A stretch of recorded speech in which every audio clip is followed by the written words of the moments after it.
Make someone happy with this favorite Christmas recipe, Chocolate Crinkles. Simpol, luto na, ha.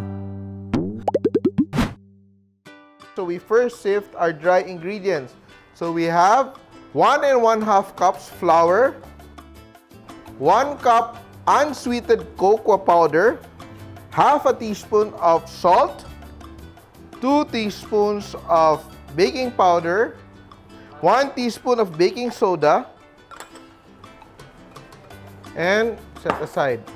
To make our crinkles moist and tender, we will add half a cup of Golden Fiesta Palm oil.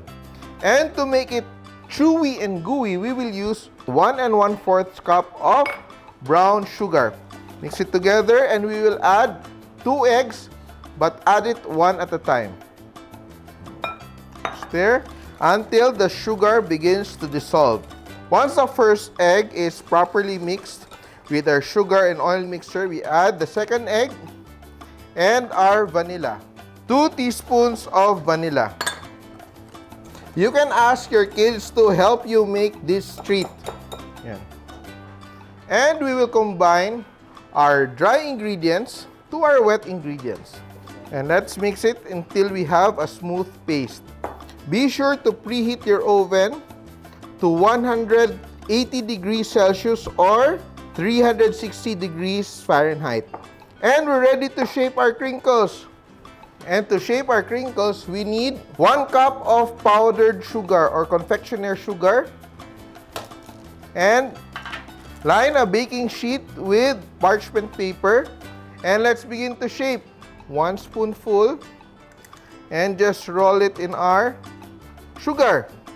So it's very important when you're making crinkles is that you bake it at a high temperature so that it will puff and crack, giving you the signature crinkles look.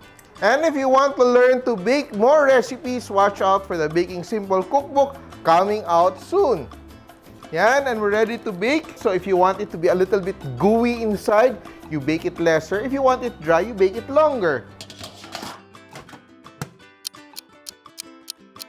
And it smells like Christmas over here. And oh my God, ang ganda ng aking crinkles. Let it cool in our cooling rack. And